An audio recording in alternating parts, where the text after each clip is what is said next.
দুটো বড় সার্কেল বানিয়েছি আর একটা সার্কেলের ভেতরে 100 জন ছেলেকে রেখেছি আর দ্বিতীয়টায় 100 জন মেয়েকে। 100 ঘন্টা পরে যে সার্কেলের ভেতর সব থেকে বেশি জন থাকবে তারা পাবে $5 লাখ। কিন্তু যারা রেড লাইনটা ছোবে তারা এলিমিনেট হয়ে যাবে। আমরা এটা করতে পারবো। আমি যাব না। আমিও যাব না। এটা একটা team competition, boys versus girls, আর চ্যালেঞ্জ এখন শুরু হতে চলেছে। যে সার্কেলের ভেতরে 100 ঘন্টার পরে সব থেকে বেশি জন থাকবে তারা নিজেদের মধ্যে $500,000 ভাগ করে নেবে। যদি এলিমিনেটও হয়ে যায় তাহলেও জিতলে 5000 পাবো। দারুণ ব্যাপার। ছেলেরা জিতবে, মেয়েরা হারবে, ছেলেরা জিতবে, মেয়েরা হারবে, ছেলেরা হারবে, ছেলেরা হারবে, কেউ কি বেরোতে চাইবে? না, কেউ নয়। না না একদম না। ও মাই গড, এরা দুজন তো বেরিয়ে গেল। সত্যি বলবে তুমি বাইরে কেন এলে? আজ রাতে গার্লফ্রেন্ডের সাথে বাইরে যাব, কথা দিয়েছি। একে তোমরা কি বলতে চাও? Shame shame shame shame. তুমি সব মেয়েদের সার্কেলের ভেতরে কিভাবে রাখবে? সবাইকে ভয় দেখিয়ে, কাউকে বাইরে যেতে দেব না। হ্যাঁ, ভয় দেখাবে। আমরা কি এখানে থেকে মেয়েদের কাছে হারবো? না।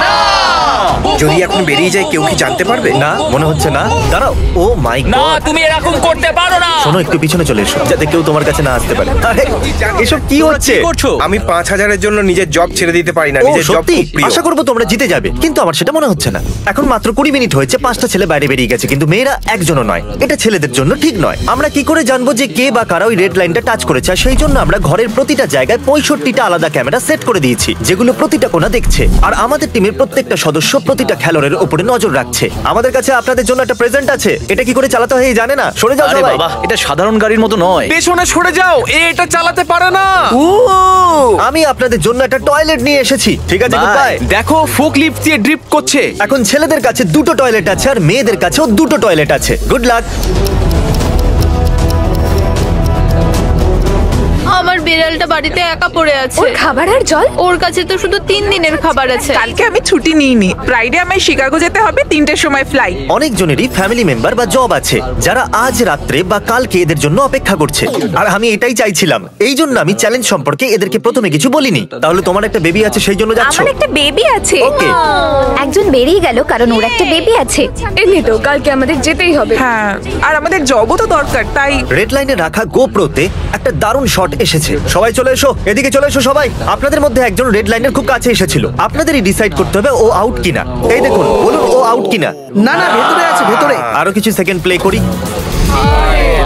ও লাইনে পা রেখেছে, ও আউট। কিছু মেয়ে এই জন্য বাইরে আসছে কারণ ওরা সাহায্য ছাড়াই তাদের টিমকে জেতাতে চাইছে। প্রথমে মেয়েরা ছেলেদেরকে হারাচ্ছিল, কিন্তু এখন ছেলেদের ওজন ভারী। এক্ষুনি 4টে মেয়ে বাইরে বেরিয়ে গেছে। $5000 অনেক মেয়েদের জীবন বদলে দিতে আমার পারে। জীবন বদলে দিতে আর পারে। যদি তোমরা গার্লস, আমরা সব কঠিন কাজ করতে না, পারি। আমরা করতে পারি না, আমরা বাইরে আছি। 20টা মেয়ে আউট হয়ে গেছে। মনে হচ্ছে মেয়েরা একে একে সবাই বাইরে চলে যাচ্ছে। আমরা জানি না আর কজন মেয়ে সার্কেলের মধ্যে রইল।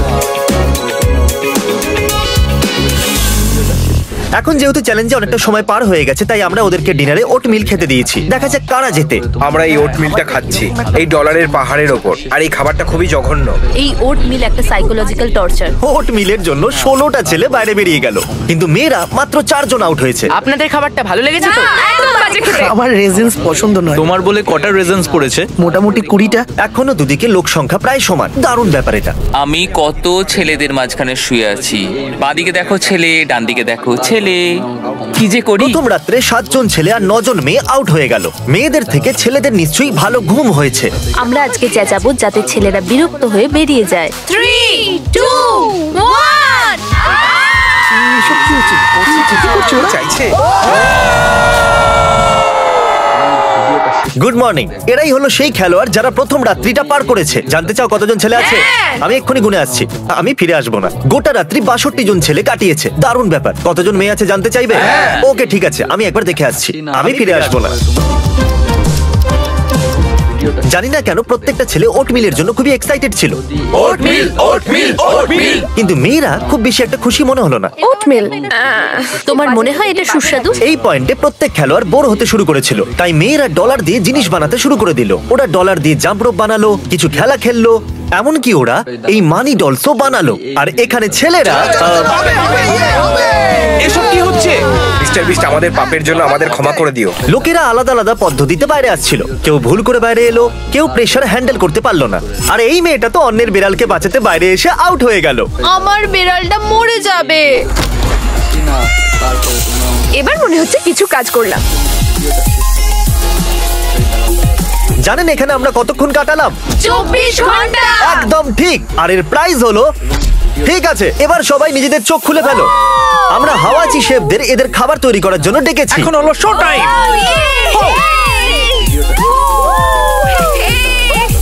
24 ঘন্টা ওটমিল খাওয়ার পর এটা একদম পারফেক্ট। আমার এক্ষুনি মনে পড়লো কি যে ছেলেদেরও খাবার খাওয়াতে হবে। আমরা কখন থেকে এখানে একসাথে আটকে আছি আর মেয়েরা শুধু মজা করে যাচ্ছে, এবার আমরাও মজা করব। সারপ্রাইজের জন্য সবাই তৈরি? চলো আবার করা যাক। সারপ্রাইজ এবার তোমাদের সামনে। এবার আমার বেশ ভালো হ্যাঁ ঠিক লাগছে। বলেছে আমারও। প্রোটিনের শক্তি। আরে কি করছেটা কি? অ্যাটেনশন। আরে না। দেখো তো এটা তুমি। যেহেতু দ্বিতীয় দিনে এমন কিছু বিশেষ হলো না, কার্ল আর নোলানকে আমি ওদেরকে বিরক্ত করবার জন্য পাঠালাম। আমরা ছেলেদের আর মেয়েদের একটা করে গিফট দেব। চলো দেওয়া যাক। এই গিফটটা ছেলেদের তরফ থেকে। চলো এখান থেকে পালাই। এটা কি সাইলেন্ট? এটা খুবই অ্যানোয়িং, সত্যি খুব বেশি। আমাদের যাওয়া উচিত। ওরা এটা ভেঙে দিল। আর সহ্য করতে পারছি না। এটা আমার জীবনের সবচেয়ে জঘন্য একটা দিন। তোমরা এটাকে বন্ধ করছো না কেন? মেরে ভেঙে দাও। মর্নিং অফ ডে 3 এখানে খুব গন্ধ বেরোচ্ছে, কারণ আমাদের মধ্যে এখানে কেউই স্নান করেনি। এখানে আমাদের মাথা ঘুরছে।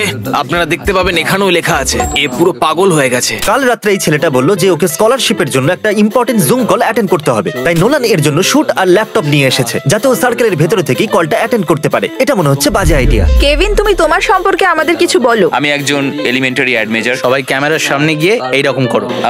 আমি এখন মিস্টার বিস্টের একটি ভিডিওতে রয়েছি আর সবাই আমার পেছনে কিছু একটা করছে। খুবই কমিটেড। তুমি জীবনে এখনো পর্যন্ত কি শিখেছো? পার্টি সারা দিন, পার্টি সারা রাত। কেভিন, তুমি নিজেকে খুব ভালোভাবে কন্ট্রোল করছো, আবার তোমাকে নিয়ে গর্ব হচ্ছে। হয়তো স্কলারশিপ পেয়ে যাবে। বাই বাই, ধন্যবাদ। কি জানি কজন ছেলে বাকি আছে, আমার মনে হয় 35। তোমার? 20। আমার খুব রাগ হচ্ছে। আমি সত্যি বলছি, আমার আর ভালো লাগছে না। 45 ঘন্টা হয়ে গেছে, তাই প্রত্যেকটা খেলোয়াড়ের নিজের টিমের হয়ে খেলার জন্য প্রাইজ তো পাওয়াই উচিত। তাই আমি এই ব্লু নিসানের চাবি এই টয়লেটের ভিতরে লুকিয়েছি আর এই পিঙ্ক নিসানের চাবি এই টয়লেটের ভিতরে লুকিয়ে রেখেছি। এই দেখুন, এই চাবিটা আমি এখানে ঝুলিয়ে রাখছি। আর যে সবার প্রথম এই লুকানো চাবি পাবে সে এই গাড়িও পাবে। কিন্তু পরে আমরা এটা লক্ষ্য করে দেখলাম যে সবাই টয়লেটের ভেতরে তো যাচ্ছে কিন্তু কেউ চাবি পাচ্ছে না। ওই দেখো বাইরে আসছে। ও কিন্তু চাবি পাইনি। আরেকজন ভেতরে গেল। যে কেউ এর ভিতরে যেতে পারে আর গাড়িটাকে জিতে নিতে পারে। বাইরে বেরোচ্ছে। এও পেল না। ওই চাবিটা কেউই পাচ্ছিল না, তাই কার্ল বয়েজদের টয়লেটটা খুঁজে দেখলো কিন্তু চাবি ওখানে ছিল না। কার কাছে আছে? আমার কাছে আছে। ও, চাবি ওর কাছে আছে। ও মাই গড, আমার সত্যি বিশ্বাস আরে হচ্ছে না। শোনো, একে পেট্রোলের জন্য $5000 দিয়ে Thank you দাও। so much. তারপর ছেলেরা ভাবলো যে কার ছাড়াও ওদের সার্কেলের ভেতরে কোনো লুকোনো প্রাইজ রয়েছে, তাই ওরা খুঁজতে শুরু করে দিল। আর আমরা কাঁচটা ভেঙে ফেললাম যাতে আমরা এর পুরো নিচটা দেখতে পাই। এতগুলো জিনিস ভেঙে তোমার এখন কেমন লাগছে? শক্তিশালী।